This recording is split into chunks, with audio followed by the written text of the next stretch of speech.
tubashimiye ko murimo kutwumva.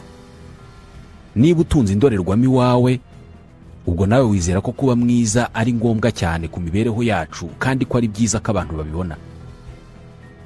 Buri mwaka ubucuruzi bw'ibikoresho by'isuku ndetse n'ibituma abantu baba beza nk'amavuta, imibavu, amarangi basiga ku minwa n'ibindi mu bihugu 20 ku isi bwinjiza amadolari arenga miliyari 600.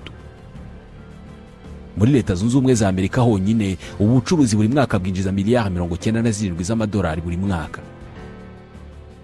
Buri wese muri twe azi umuntu wahoze ari igikara, uyu munsi akaba ari inzobe, yarabigezeho binyuze mu kwisiga amavuta amutukuza. Abantu biteguye gutanga amafaranga menshi ngo babe beza cyangwa se ngo bagaragare neza. Kwiyogoshesha, kwambara imyambaro ihenze, gucisha inzara no kuzisiga amabara, kwisiga ibitako mu isura, gukora imyitozo ngororamubiri ihindura imiterere yawo. Uyu munsi noneho hari n'ikoranabuhanga bagendana muri telefoni ribafasha guhindura amafoto bakayahindura uko babishaka, cyane cyane bakigira beza mu mafoto, bakaba beza cyane kuruta uko basa mu buzima busanzwe. Babyita filtre embellisseur. Yifata amafoto akayashyira muri iryo koranabuhanga riba muri telefone. Niba ari igikara akiyongerera inzobe, niba afite amatwi mato akayongera cyangwa se akayagabanya, agaconga amazuru ye, akiyongerera iminwa cyangwa se akayigabanya ku buryo ku ifoto aba atagira inenge. Ndabasuhuje, nitwa Ismael Mwanafunzi. Kuba abantu bakoresha ikoranabuhanga bagatunganya amafoto yabo akaba meza kuruta uko basa mu buzima busanzwe, bakayashyira ku mbuga nkoranyambaga, ntabwo bihagije, kubera ko uyu munsi iterambere ry'ubuvuzi riri ku rwego rw'uko abaganga babaga, batera imiti cyangwa se ibinyabutabire mu mubiri w'umuntu ubishaka. Ibice by'umubiri we byifuzwa bigahindura imiterere ku buryo asa neza nk'uko asa kuri ya foto ye yavuguruye, yacishije muri rya koranabuhanga. Ufite isura utishimiye, nta kibazo kirimo, kubera ko uyu munsi barakubaga bakayigukuraho bakaguteraho indi wumva wishimiye. Urashaka kugira amazuru ya Cristiano Ronaldo? Nta kibazo, ufata ifoto ya Cristiano Ronaldo cyangwa se y'amazuru ye ukayishyira umuganga, agaconga ayo yawe akayahindura nkaye. Iminwa yawe ni mito kandi wifuza ko iba minini. Mu gihe kitageze ku minota 30 bagutera inshinge zirimo ibinyabutabire nka toxine botulique cyangwa se acide hyaluronique. Iminwa yawe ikabyimba, ariko ku kihe kiguzi? Kuzihe ngaruka? Inyota y'ubwiza cyane cyane mu rubyiruko ntabwo yigeze igera ku rwego iriho uyu munsi. Inyota yo kuba beza no kugaragara neza ibatwaza igitugu ku buryo batakigenga, ahubwo gushaka ubwiza nibyo bibakoresha ibyo bakora byose. Imyitozo ngororamubiri ntabwo ikigamije gushaka ubuzima bwiza, igamije kuba mwiza. Ibi nta nubwo bikiri iby'ab'igitsina gore gusa, kubera ko n'ab'igitsina gabo buri mwaka batanga miliyoni nyinshi z'amadolari bagakoresha serivisi z'ubuvuzi ndetse n'ibinyabutabire bitagira ingano bishyira mu mubiri bagamije guhindura imibiri yabo mu buryo batekereza butuma baba beza kuruta uko bavutse. Buri mwaka abaganga babaga abantu ngo babahindure babagire beza binjiza nibura miliyari 50 z'amadolari. Ibi byaje bite? Birimo izihe nyungu? Bimera bite iyo bigenze nabi ku muntu wabikoze? Witunganyaho gato muri telefone yawe ukoresheje ibyo bita filtre embellisseur, ubundi ukavugurura isura yawe ukirema nk'uko ubyifuza cyangwa se ubirota. Ubundi iyo foto ukayishyira ku mbuga nkoranyambaga. Gusa ubona iyo foto ku mbuga nkoranyambaga mushobora guhurira mu muhanda ntakumenye. Twese turabizi ko hamwe na internet buri kintu kiri kuri internet kidasa nacyo ubwacyo. Ijanisha rinini ry'amafoto yacu ku mbuga nkoranyambaga ntabwo asa natwe. Kuri internet hari ibihumbi bya application cyangwa se gahunda za mudasobwa zitunganya amafoto zikayagira meza, ibituma benshi bigereranya n'amafoto yabo bakabona neza ko amafoto abarusha ubwiza. Kuri benshi nyuma yo gutunganya ayo mafoto bifuza gusa nayo. Ibi birasa n'ibireba bose. Niba ufite ifoto kuri Instagram hari amahirwe menshi yuko wifuza gusa n'iyo foto yawe. Gusa ngo ufite inkuru itari nziza. Iyo foto yawe ikugaragaza usa n'utagira inenge, aho nta giheri kikuri ku mubiri, aho ufite uruhu rukeye cyane, buri gice cy'umubiri wawe kikaba kiri mu mwanya wacyo kandi kingana mu buryo ubona bukubereye, irakabirije, ntabwo ari wowe 100%. no mu mategeko babuza ko mu mafoto ashyirwa ku byangombwa nka za pasiporo hakoreshwa uburyo bwo gukoresha amafoto avuguruye, kubera ko barabizi neza ko uwo nguwo uri ku ifoto atari wowe. Kubera ko turi ku isi yuzuye ubuhanga mu buvuzi na siyanse, hari abajene benshi barenga ibyo guhanagura amafoto yabo mu ikoranabuhanga cyangwa se ku mbuga nkoranyambaga, ahubwo bakanibagisha bimwe mu bice by'imibiri yabo cyangwa se bakiyinjizamo ibinyabutabire bituma basa nk'uko basa kuri ayo mafoto akabirije banyujije mu mafiltre embellisseur. Mu bihugu nk'Ubufaransa, guhera ku myaka 18 y'amavuko wemerewe kwibagisha igice cy'umubiri wawe ushaka kitagushimishije, bakagihindura bakakugira uko ubyifuza, cyangwa se bakagutera imiti ituma igice runaka cy'umubiri wawe kimera nk'uko ubyifuza cyangwa se uko birota. Abajya kwihinduza amasura ngo babe beza cyane bagenda bafite amafoto yabo banyujije mu mafiltre embellisseur cyangwa se amafoto y'ibyamamare bifuza gusa nabyo. Kubera ubwinshi bw'urubyiruko rugana amavuriro rushaka kwibagisha cyangwa se kwihinduza ngo base n'amafoto yabo ku mbuga nkoranyambaga, byatumye abaganga babona izina ry'ibi bikorwa bimaze kuba byinshi: Snapchat syndrome, uburwayi bwo gushaka gusa n'amafoto yawe yo kuri Snapchat. Snapchat ni rumwe mu mbuga nkoranyambaga. Dr Laurence Benoit ni umwe mu baganga bazwi cyane mu guhindura imiterere y'abantu mu Bufaransa akoresheje kubabaga cyangwa se kubatera ibinyabutabire bibahindura.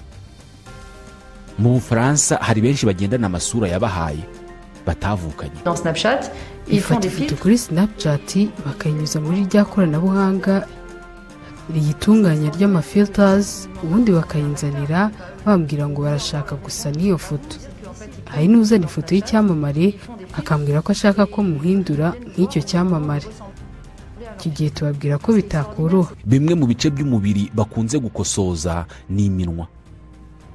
Benshi baba bashaka kwiba minini, babatera mu rushinge acide hyaluronique.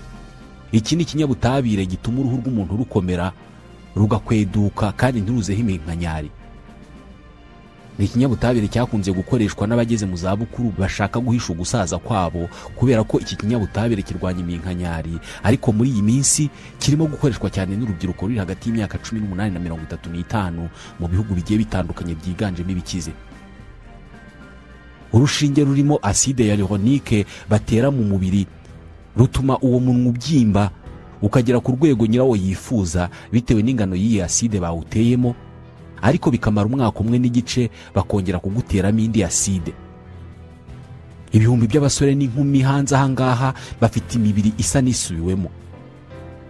Ikoranabuhanga rikoreshwa mu gutunganya amafoto ku mbuga nkoranyambaga ryatumye urubyiruko rwinshi rwibona mu masura mashya, kubera ko uko yifotoza ifoto akayicisha mu mafiltre embellisseur cyangwa se akayihanagura akabona uburyo abaye mwiza kuri iyo foto, bituma benshi batera intambwe ikurikiyeho yo gushaka ubwo bwiza noneho mu buryo bwa nyabwo.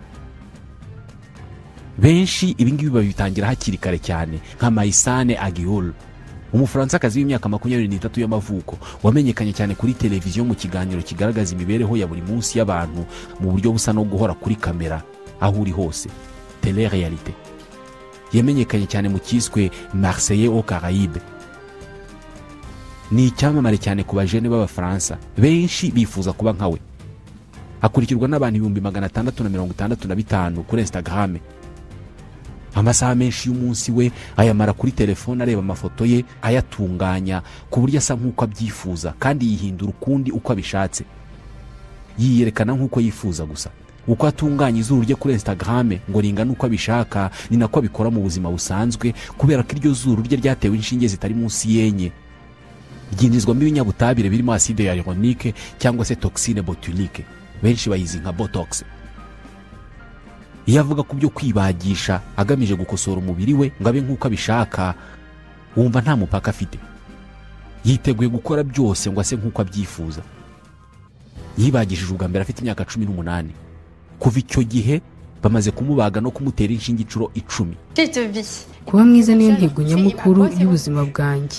Ubwa mbere nabanje kwibagisha izuru ngo riringanize neza, gusa kuko nabikoze nkiri muto umusokoro wo mu izuru warongera urakura rirongera riba ribi.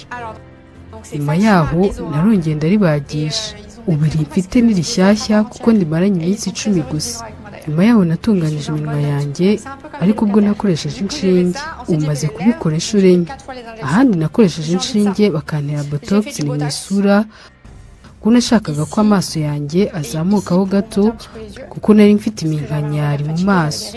Ahandi nibagishije ni ku muzenguruko w'isura, nanahinduye amenyo yanjye. Ikindi nifuza kuzakora ni ukongeresha ikibuno.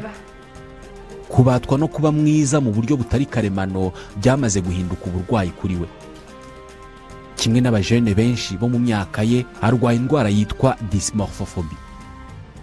Icyo wagereranya n'indwara yo guhora ubona utari mwiza nk'uko ubishaka, bigatuma uhora ukora byose ngo ube mwiza ku buryo utagishobora kwihanganira kwireba mu ndorerwamo, utagize icyo wikoraho kugira ngo wihindure mwiza, utisize, uticonze ingoyi cyangwa se utiyogoshesheje. Guhora ureba iminwa yawe ukabona atari minini cyangwa se mito bihagije. Guhora ureba ikibuno cyawe ukabona atari kinini bihagije ku buryo utasohoka utashyizemo ibikigira kinini.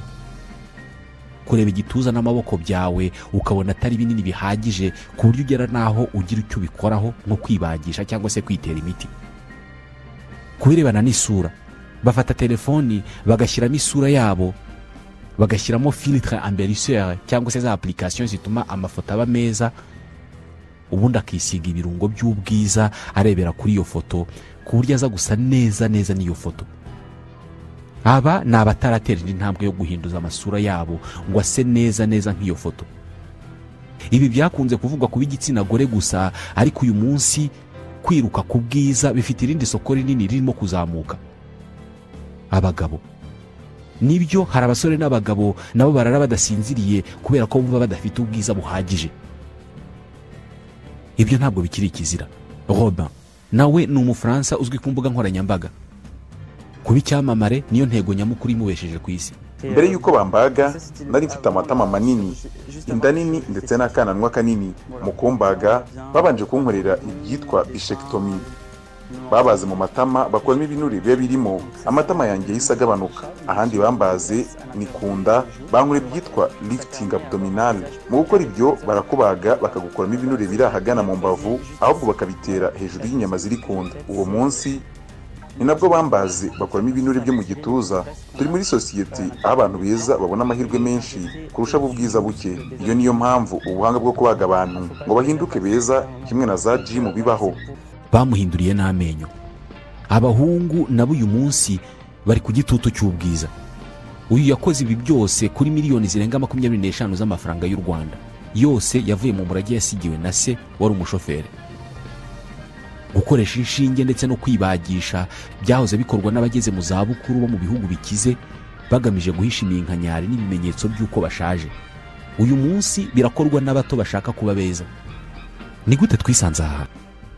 Muri Leta Zunze Ubumwe za Amerika guhera mu mwaka wa 2010, kwiteza no kwitera inshinge zirimo ikinyabutabire cya toxine botulique cyangwa botox ku bajene bari hagati y'imyaka 20 na 29 byazamutseho hejuru ya 28%, kandi birimo birazamuka mu bihugu hafi ya byose by'isi.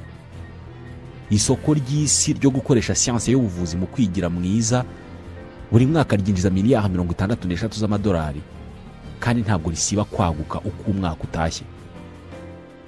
Kugira isura itagira inenge ntabwo bigihagije, ahubwo abantu barashaka amasura ameze nk'ayo barota mu nzozi. Imbuga nkoranyambaga zereka abantu amasura yabo akabirije ku buryo bigoye no guhinduka nk'iyo sura yawe yakozwe n'ikoranabuhanga. Gusa abantu biteguye kugera kure hashoboka kugira ngo base n'ayo masura. Ibi byatangiye bite? Ni ryari abantu batangiye gukoresha ubuhanga bw'ubuvuzi mu guhindura imiterere y'umubiri w'umuntu? Tekinike n'ibinyabutabire nka botox ndetse na acide hyaluronique nta ngaruka bigira ku buzima bw'abantu. Inyandiko ya mbere ivuga ku buvuzi bugamije ubwiza bw'umubiri ndetse no gusana ibice by'inyuma by'umubiri w'umuntu byangiritse ni Papyrus d'Edwin Smith. Iki nicyo gitabo kivuga ku buvuzi bwo kubaga abantu gishaje kurusha ibindi byose byo ku isi, cyanditswe mu mwaka w'1500 mbere y'ivuka rya Yezu Kristo. Muri iki gitabo ushobora gusomamo uburyo abanyamisiri ba kera bomuraga ibikomere bakoresheje ubuki. Ni igitabo kinagaragaza uburyo kubaga izuru ari bwo buvuzi bugamije ubwiza bwakunze gukorwa cyane mu myaka ya kera, ubuvuzi butaratera imbere. nibyo kwiruka ku bwiza byatangiye kera. Mu Misiri banahavumbuye ino ry'igikumwe rikozwe mu giti rimaze imyaka 3000. Ryari ino ryakorewe umukobwa w'umupadiri wari waragize ibyago byo gucika ino. Birumvikana muri iki gihe nibwo abantu batangiye gukoresha ubuhanga bwabo mu gukura ku mibiri yabo ubusembwa. Ahagana mu mwaka wa 600 mbere ya Yezu, umuganga w'umuhindi witwaga Sushruta Samhita yavumbuye byinshi mu birebana no gusubiranya izuru ry'umuntu ryacitse cyangwa se ryakomeretse. Muri iki gihe mu Buhindi abagizi ba nabi, abajura cyangwa se abasambanyi babahanishaga kubaca amazuru. Iki cyari igihano gikomeye kubera ko ku mubiri w'umuntu amazuru yafatwaga nk'igice kigaragaza ikuzo n'ubwiza bw'umuntu. Babonye rero ko nta gihano gikomeye bakorera umugizi wa nabi nko kumwambura ubwiza bwe, kumwambura iryo kuzo. Nuko batangiye guhana abantu babaciye amazuru. Ibi bigomba kuba ari nayo mpamvu amazuru ari cyo gice cya gatatu kibagwa cyangwa se gihindurwa ku bantu benshi bashaka ubwiza. Banza ari nayo mpamvu mu byo batobora izuru ririmo. Igice cy'umubiri kibagwa kurusha ibindi ku bashaka ubwiza ni amabere. Hagakurikiraho gukura ibinure mu bice bitandukanye by'umubiri, ubundi hakaza guhindura imiterere y'amazuru. Uyu muganga w'umuhindi Sushruta Samhita niwe wavumbuye ubuhanga bwa kiganga bwo gufata ku ruhu rwo mu gahanga cyangwa se ku kananwa bakarukoresha mu gusana izuru ryangiritse cyangwa se ryacitse. Nyuma yaho mu bwami bw'Abaromani undi muganga witwaga Celsus yabashije noneho gusana iminwa y'umuntu yangiritse ndetse n'amatwi. Ibirebana no kongera ingano y'amabere byo byakozwe bwa mbere mu mwaka w'1895 bikozwe na Vincent Cherny wari umuganga w'umunya-Autriche. Uyu yabashije gusubiranya ibere ry'umugore bari barakuyemo kanseri. Mu 1901 nibwo bwa mbere noneho bakoze ibyitwa facelift. Uku ni ukubaga isura y'umuntu, uruhu rwayo bakarukwedura ku buryo ku muntu wari ushaje iminkanyari yose yitirigita, agahinduka umujene kubera ko baba bakweduye uruhu ya minkanyari gasibama. Byavumbuwe na Eugene von Hollande. Uyu yabikoreye bwa mbere ku mutegetsi w'umunya-Polonye mu 1901 utarashakaga kugaragara nk'ushaje. Bafata uruhu rwo mu maso bakarukurura, noneho aho barukururiye naho babaze bakahisha inyuma y'ugutwi. Inyuma y'ugutwi habasa nk'ahaziritse hari n'inkovu. Inkovu bazihisha inyuma y'amatwi aho nta muntu uzazibona usibye nyirazo cyangwa se umuturutse inyuma. Iterambere rikomeye ryo gukoresha ubuvuzi mu gushaka ubwiza no gusana ibice by'umubiri byangiritse ryabayeho mu ntambara ya mbere y'isi. Iyi ntambara yakomerekeje miliyoni z'abantu, abandi ibaca ibice bitandukanye by'umubiri. Mu ntangiriro ibitaro byavuraga inkomere z'intambara, icy'ingenzi byabaga bishaka kwari uko uwo muntu adapfa. Kuba igisasu cyaramwangije isura ntabwo aricyo cyabaga kibahangayikishije. Bashakaga ko akira nubwo isura yaba yaramuvuyeho. Uku niko ibihumbi by'abarwanyi bisanze bafite amasura yangijwe n'ibisasu ku rwego wasangaga hari ibice byinshi byo mu isura adafite. Ibi ntabwo byagombaga gukomeza uku nguku, ari nayo mpamvu abaganga bize no gukuraho ubusembwa bwatewe n'intwaro. Uku niko igisirikare cy'Ubwongereza cyahise giha akazi umuganga w'umunya-Nouvelle-Zélande witwaga Harold Gillis. Kimuha akazi ko gusana imibiri y'abasirikare bangirijwe amasura n'intambara. Iki gihe imiti izwi nka antibiotique yica udukoko ntayabagaho. Birumvikana gukora ubuvuzi nk'ubwo byari bigoye. Uyu nguyu yabashije gukora ibitangaza mu gusana amasura y'abantu. Yahise atangira ubukangurambaga mu gisirikare cy'Ubwongereza asaba ko hashyirwaho ibitaro byihariye bivura abasirikare baciwe bimwe mu bice by'umubiri cyane cyane mu isura. Yarumviswe kubera ko mu 1917 ibitaro bya Queen's Mary Hospital byahise bifungura imiryango. Bibi bitaro bya mbere byatangiye ibyo gusana amasura y'abantu yangijwe n'ibisasu mu ntambara ya mbere y'isi. Mu gihe cy'intambara ya mbere y'isi, Gillis n'abagenzi be babashije gusana amasura y'abantu 11,000 ku nshuro ya mbere, aho kugira ngo ubuvuzi bwite ku kurokora ubuzima bw'abantu gusa, ahubwo noneho banitaye ku kureba uburyo uburanga bw'uwo muntu bwangiritse bagerageza kubusana bukagaruka. Dr. Harold Gillis yarashyize ibuye ry'ifatizo ku buvuzi bugamije gutunganya ubwiza n'uburanga bw'abantu. Ni ubuvuzi aho umuntu nta kintu na kimwe aba arwaye, ariko kuba afite ikibuno gito bikamurya nk'uburwayi kugera ubwo agiye kwa muganga bakamubaga bakacyongera.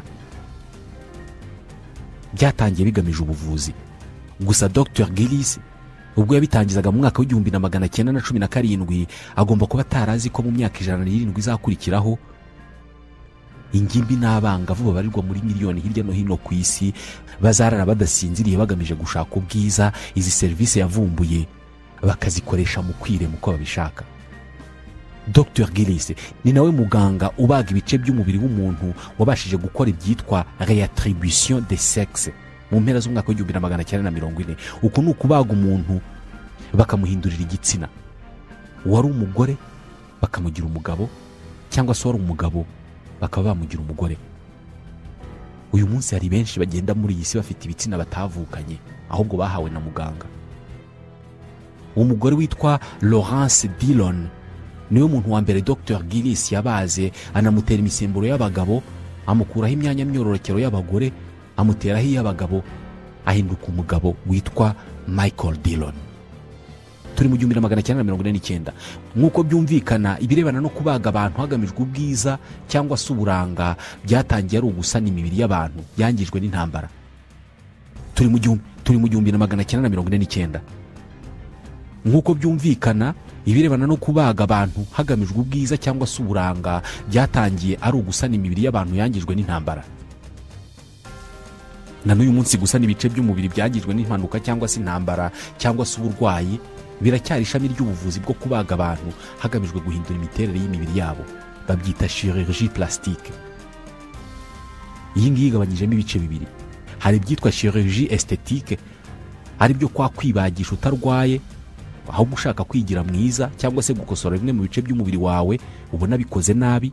Hakaba na chirurgie reconstructive, nibyo kwa kubagwa hagamijwe gusana igice cy'umubiri cyangiritse. Reka twongere tuvuge ku nshinge uyu munsi ziterwa abantu benshi bashaka ko bimwe mu bice by'imibiri yabo bihindura imiterere bakaba beza cyane. Mbere yuko twongera kuvuga kuri bya binyabutabire bikoreshwa ari byo acide hyaluronique na toxine botulique cyangwa se botox, reka tubanze tuvuge uburyo babikoraga mbere batangira kwitera inshinge ngo babe beza. Mu ntangiriro z'ikinyejana cya 20 nibwo hatangiye ibintu byo gutera abantu inshinge hagamijwe gushaka ubwiza. Mu ntangiriro babateraga vaseline, gusa ibi ngibi bahise babireka vuba cyane kubera ko bayiteraga mu mubiri w'umuntu ikamushongeramo, aho bayiteye ntihagume igatembera. Hagati y'umwaka w'1960 n'2000 nibwo abantu noneho batangiye kujya bitera cyangwa se biteza silikone isukika. Ni ikinyabutabire kiva kuri dioxide de silicium. Bagiteraga mu matama y'umuntu bashaka kuyazamura cyangwa se bakagitera mu minwa ngibe minini.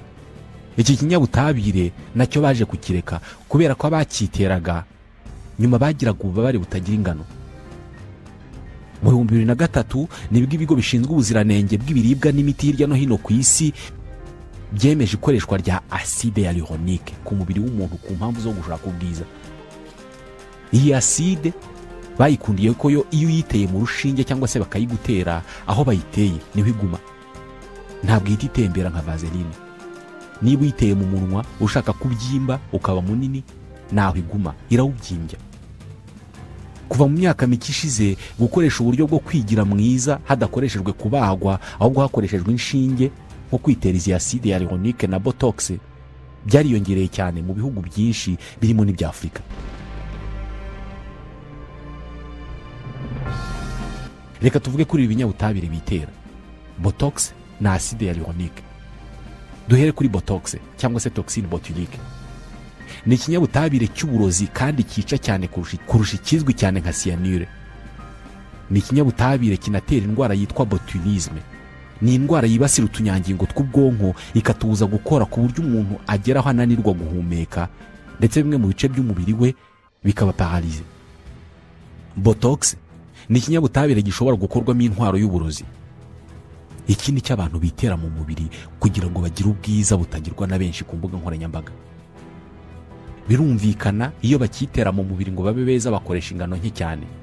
Iyi botox iyo bayiteye mu rushinge ikagera mu mubiri ijya mu bwonko, igahagarika ubutumwa buva ku bwonko bujya mu nyama runaka zo ku mubiri wawe. ihagarika ubutumwa buva ku bwonko bubwira inyama yo ku gice runaka cy'umubiri kwikanda cyangwa se kwinyeganyeza mu byerekezo runaka. Iyo bayiteye mu isura, ubwo iminkanyari uba uyirwanyije, ubundi umuntu akaba umujene by'iteka ryose.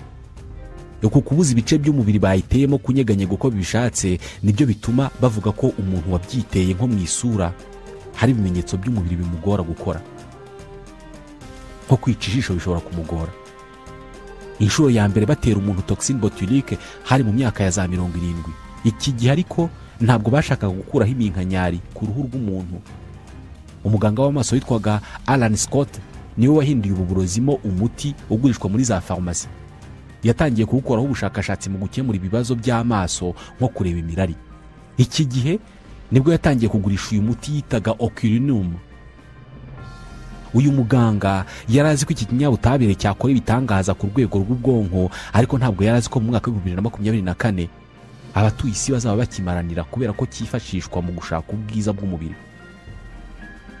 Mu 1991 Alan Scott yagurishije uyu muti yavumbuye ku kigo cy'abanyamerika cyari cyaramaze kumenya ko cyawukoresha mu guhagarika ubutumwa bw'ubwonko ku ruhu, bigatuma umubiri udakora bimwe mu byo wagombaga gukora, bigatuma umuntu asa nk'uko abyifuza. Iki kigo cy'abanyamerika cyamuhaye $4,500,000 by'amadolari. Yari amafaranga menshi mu 1991. Gusa mu 2022 isoko ry'isi rya Botox ryapimaga miliyari 7 z'amadolari. Rizaba ripima miliyari 16 mu 2032. Abantu biteguye gutanga byose bishoboka kugira ngo babe beza uko babyifuza. Ku mugabane wa Afurika ibikorwa byo kwibagisha no kwiteza inshinge hagamijwe gushaka ubwiza birimo birazamuka cyane. Muri Afurika ibikunze gukorwa n'abantu benshi, baba abagabo n'abagore, ni ukongera ingano y'ikibuno no kugabanyisha inda, babyita liposuction. Kuri bamwe ubu nibwo buryo babonye butavunanye kandi bwihuta bwo kugabanya ibiro. Nibyo gukora siporo bifata igihe kinini kandi biravuna. Umva uko uyu muganga asobanura uburyo babikora. Ubu ni uburyo abantu bakoresha bashaka kwikuramo ibinure bibazanisha inda cyangwa bigahindura imiterere y'imibiri yabo. Nk'urugero, umuntu utishimiye uko inda y'ingana n'uko iteye, cyangwa adakunze uko angana mu matako cyangwa ikindi gice cy'umubiri, uwo muntu bamukoreye byitwa liposuction. Bakoresha ibinyabutabire bigenda bigashongesha ibinure biri mu mubiri. Abantu benshi babyibushye kandi bashaka kugaragara neza badakoze siporo kandi bafite amafaranga bakoresha ubu buryo. Aba ni abantu bihebeye kugaragara neza batitaye ku zindi ngaruka ziterwa n'umubyibuho ukabije. Hano umuntu agaragara nk'udafite umubyibuho ukabije kubera ko umubyibuho aba yawuhishe, ntabwo aba yawurwanyije.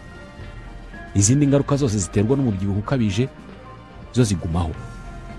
Ibi ni ibikorwa umuntu akorerwa uyu munsi, mu minsi biragasubira mu kazi yarahindutse ntawe uzi uko byagenze.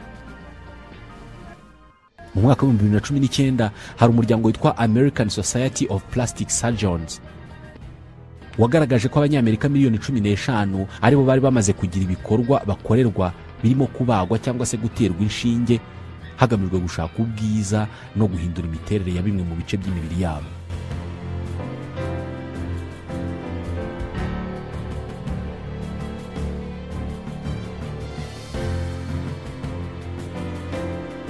Kwitabirwa no guhurirwa n'abantu benshi byatumye mwene ibi bikorwa bizamo uburiganya bwinshi. Mu gihugu cy'Ubwongereza bibarwa ko umwe mu bantu 5 batanga izi service zo kongerera abantu ubwiza binyuze mu kubabaga cyangwa se mu kubatera inshinge itangwa mu buryo budatekanye, bitewe n'uko itangwa n'umuntu utari umuganga, udafite ibikoresho cyangwa se urimo kubishakamo indonke. Mu bihugu byinshi by'umwihariko bya Afurika, abatanga service zo gutunganya imisatsi cyangwa se gusiga abantu ibibagira beza basigaye banatanga service zo gutera inshinge ngo abantu bagire ubwiza. Bamwe muri bo babikora by'uburiganya, bagatera ababagana ibitari ibinyabutabire byabugenewe. Bamwe baterwa amavuta asanzwe yo kwisiga, uyatewe bikamugiraho ingaruka zikomeye. Abandi bashyirwamo ibinyabutabire bitujuje ubuziranenge bikabatera ingaruka mu mibiri n'ibindi. Amategeko mu bihugu ahana ibikorwa by'uburiganya bunyuze muri izi nzira. Gusa birasa naho igihe cyose abantu bazaba ku isi bafite ubushobozi bwo kugereranya uburanga bwabo, igihe cyose hazabaho imbuga nkoranyambaga zigena uko umuntu mwiza agomba kubasa, abantu bamwe bazashyira imbere igikorwa cyo gushaka ubwiza imbere y'ibindi byose. Abantu bamwe bazumva ko intego nyamukuru ibabesheje ku isi ari ukuba beza. Bazakora ibibaho n'ibitabaho kugira ngo babe beza. Bazisiga ibyo bazi n'ibyo batazi ngo babe inzobe. Bazibagisha bimwe mu bice by'umubiri, ibindi babyongereshe, ibindi babikureho burundu. Bazemera no kwihanganira ububabare bwabo bwo ku mubiri n'ubwo ku mutima, ariko bagaragare neza. Ikiganiro cya none nta tugiso